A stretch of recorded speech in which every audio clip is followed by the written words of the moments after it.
stand in for basically one of the things I wanted. People said, well, why did you want to do a movie about a slave? I go, well, I actually really didn't do a movie about a slave. I might do a movie about a slave someday. The character starts off as a slave. I was interested in a slave narrative. I was interested in a story that took place during the antebellum South. And that brutal time, and actually having a black character having to negotiate through that time. But to me, one of the fun things and exciting things about telling this story was to take the Western genre that we know so well and have seen so often, and so much so that, I mean, I love Westerns, but I feel like I've seen every story in a Western ad nauseum a zillion times.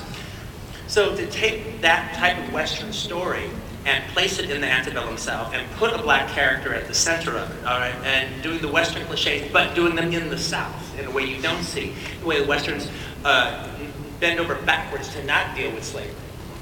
I wanted to deal with it, and in the place where Schultz stands, Dr. Schultz, is, he is that experienced gunfighter that teaches the know-nothing kid how to handle a gun, how to be a killer, how to take care of himself. But, and that's just a classic trope from Westerns in general, whether it be Steve McQueen as the young guy and Brian Keith as the old gunfighter Nevada Smith, or if it's Giuliano Gemma as the young gunfighter, Lee Van Cleef as the teacher in Day of Anger, all the way to, like I said, Empire Strikes Back, Luke Skywalker and Yoda. But not to belabor the question, but what is it about Schultz that makes him more enlightened than the other men in this story? Is it because he's a stranger in a strange land himself? Well, there is that. There absolutely is that.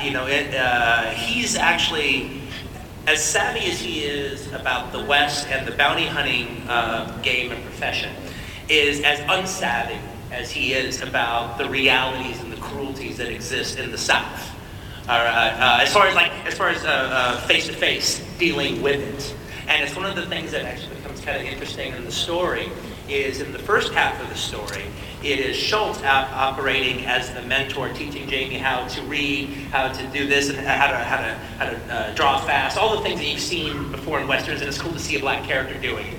But when they actually get to the thick, when they actually get to Mississippi, and now they're surrounded by the bondage, and they're surrounded by the cruelty, and they're surrounded by the hatefulness. It's Schultz who is caught short. But Jamie's not. Django's not. Django knows this world. He knows it very well. And he becomes the one that helps Schultz negotiate it from that point on. It's a very interesting way of passing the potato.